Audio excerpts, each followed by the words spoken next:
विद्यार्थी मित्रों, आज આપણે એક નવો ટોપિક એટલે કે સમૂહ 18 વિશે શીખવાના છે। તો સમૂહ 18 ના તત્વો કેટલા છે, એમની ઇલેક્ટ્રોન રચના શું છે, આ સમૂહ 18 ના તત્વોનું પ્રાપ્તિ સ્થાન શું છે, એની ઓક્સિડેશન અવસ્થા શું છે, એના ભૌતિક ગુણધર્મમાં આવર્તી વલણો કયા છે, એના વિશે સમજવાના છે।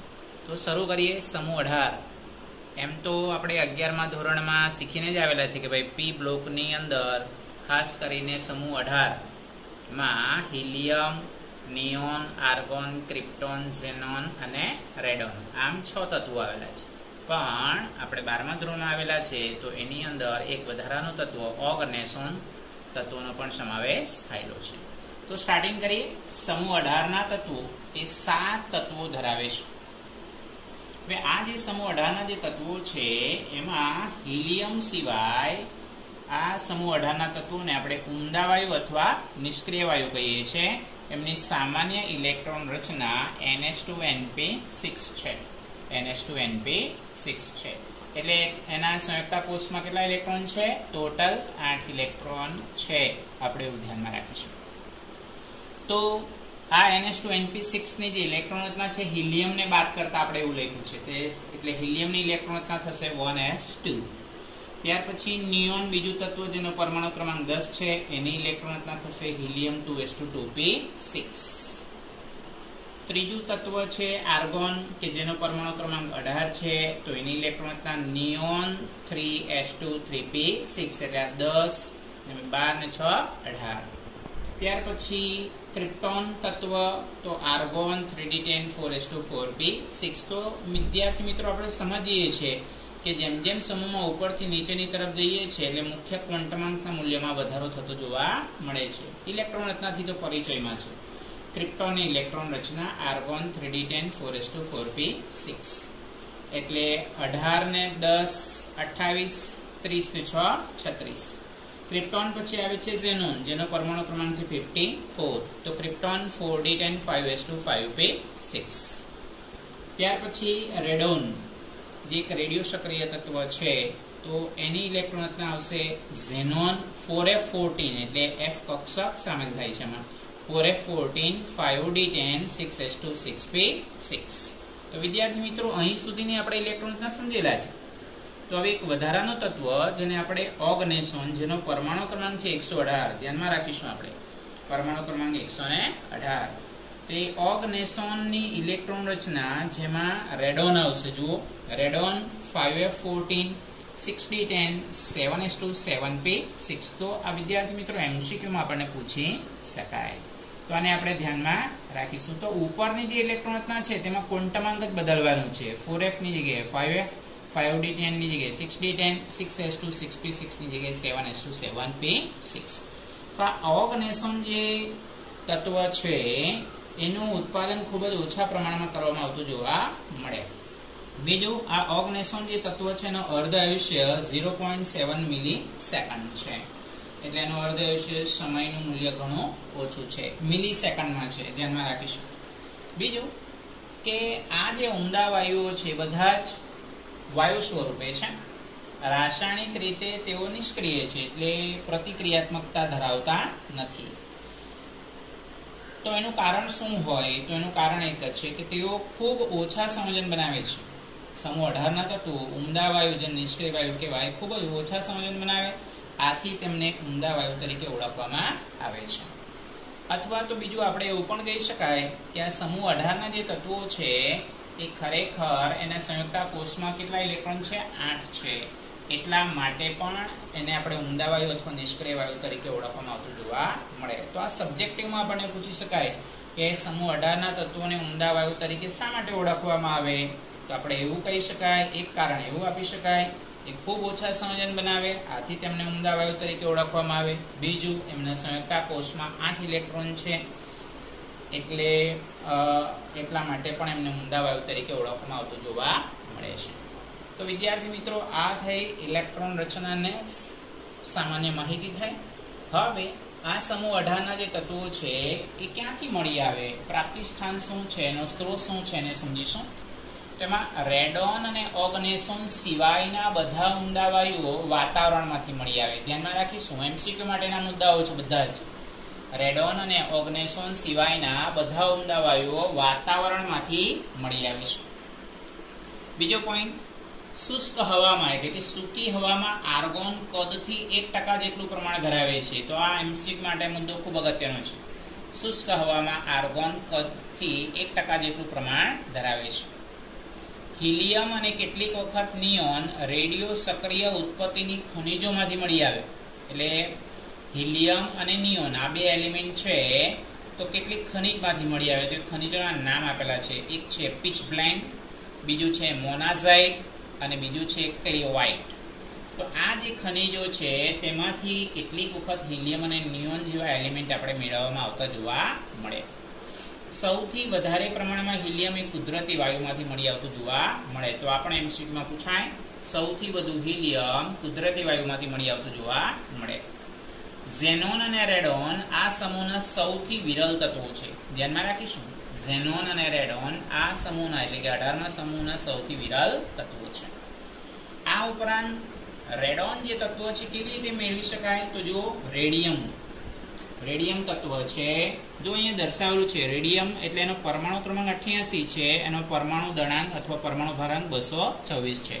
એનું ક્ષયન થાય નો મતલબ કે એમાંથી આલ્ફા કણો એટલે કે હિલિયમ છૂટો પડે, સાથે રેડોન આપણને પ્રાપ્ત થતું જોવા મળે છે. તો આવી રીતે આપણને રેડોન પ્રાપ્ત થતું જોવા મળે. એક રેડિયો એક્ટિવિટીની રિએક્શન આપણે એને કહી શકાય. એવી રીતે ઓર્ગનેસોન એલિમેન્ટ કેવી રીતે મેળવવામાં આવે? તો કેલિફોર્નિયમ જુઓ, એનો પરમાણુ ક્રમાંક 98, પરમાણુ દળાંક 249, એની કેલ્શિયમ સાથે પ્રક્રિયા થાય, પરમાણુ ક્રમાંક 20, પરમાણુ દળાંક 40.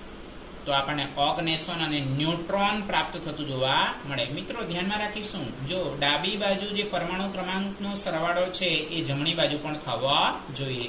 એવી રીતે પરમાણુ દળાંકનો જે સરવાળો થાય તે જમણી બાજુ પણ પરમાણુ દળાંકનો સરવાળો થવા જોઈએ. તો એ રેડિયો એક્ટિવિટીની પ્રક્રિયા બેલેન્સ પ્રક્રિયા તરીકે આપણે ઓળખાવી શકાય. તો અહીં રેડોન અને ઓર્ગનેસોન એ રેડિયો એક્ટિવિટી રિએક્શન દ્વારા આપણે મેળવી શકીએ. ત્યાર પછી મિત્રો આ એક મુદ્દો આપણને બુકમાં નથી આવ્યો, પરંતુ આપણે એને ધ્યાનમાં રાખીશું. એના માટે એમસીક્યુ બી આપણને પૂછી શકાય કે ભાઈ ઝેનોન જે છે, ઝેનોન એલિમેન્ટ એના સંયોજનોમાં +2, +4, +6 કે +8 જેવી ઓક્સિડેશન અવસ્થા ધરાવતું જોવા મળે છે.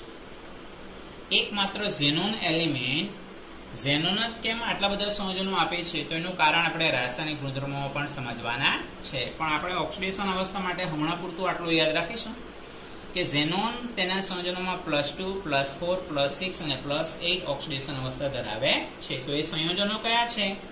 તો ઝેનોનનું પહેલું સંયોજન છે ઝેનોન ડાઇફ્લોરાઇડ, કે જેમાં ઝેનોનનો ઓક્સિડેશન અંક કેટલો છે? +2 છે. ત્યાર પછી ઝેનોન ટેટ્રાફ્લોરાઇડ, જેમાં ઝેનોનનો ઓક્સિડેશન અંક +4 છે. ઝેનોન ઓક્ઝીફ્લોરાઇડ, તો અહીંયા તમે જોઈ શકો, ગણતરી કરી શકો, ઓક્સિજનનો -2, ફ્લોરિનનો -1.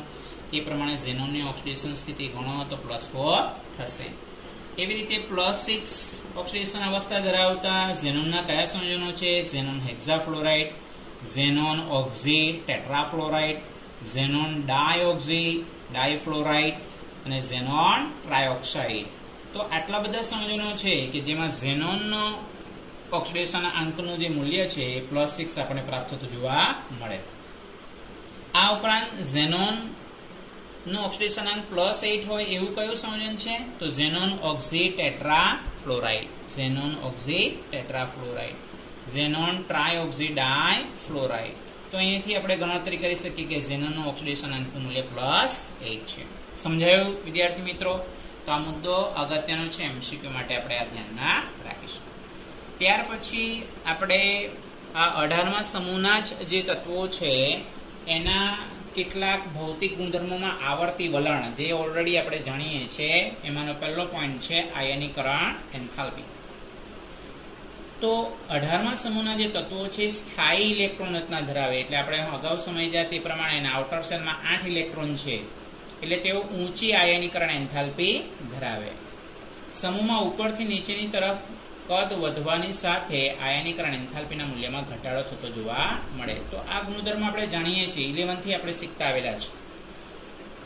આયનીય ત્રિજ્યા સમૂહમાં ઉપરથી નીચેની તરફ જતા પરમાણુ ક્રમાંક વધવાની સાથે આયનીય ત્રિજ્યા કે પરમાણુ ત્રિજ્યામાં વધારો થાય છે, એ પણ આપણને ખ્યાલ છે.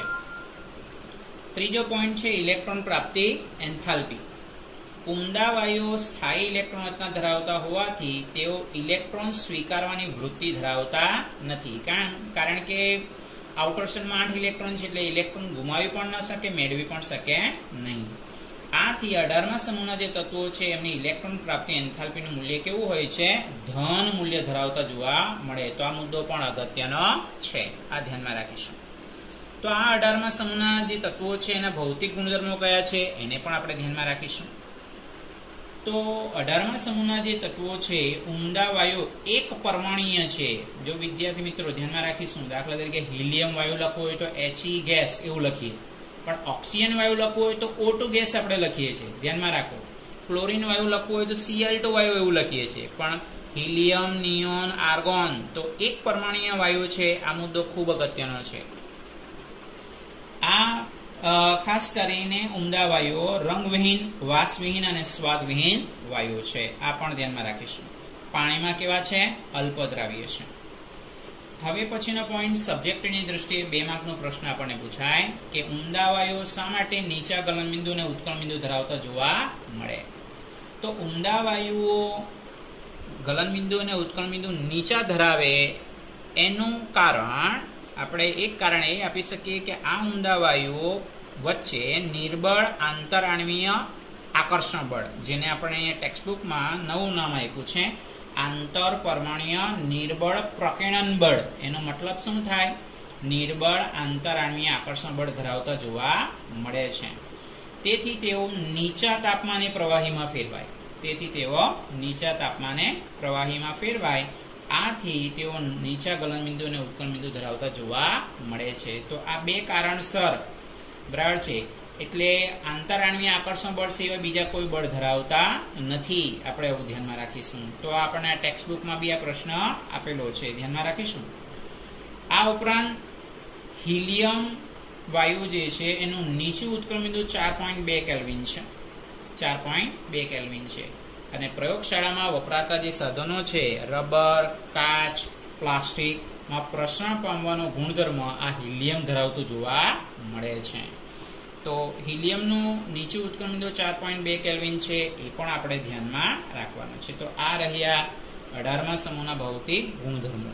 તો નેક્સ્ટ વિડીયોની અંદર આપણે રાસાયણિક ગુણધર્મોની ચર્ચા કરીશું. તો વિદ્યાર્થી મિત્રો, આ ખાસ કરીને આ વિડીયો ગમ્યો હોય તો લાઈક કરો, સબસ્ક્રાઇબ કરવાનું બિલકુલ ભૂલવાનું નથી. ક્લિક કરો, બેલ આઇકોન ઉપર ક્લિક કરો, જેથી કરીને નોટિફિકેશન તમને મળતું રહે. અને આ વિડીયો પોતાના મિત્રોને શેર કરવાનું બિલકુલ ચૂકતા નહીં. Thank you.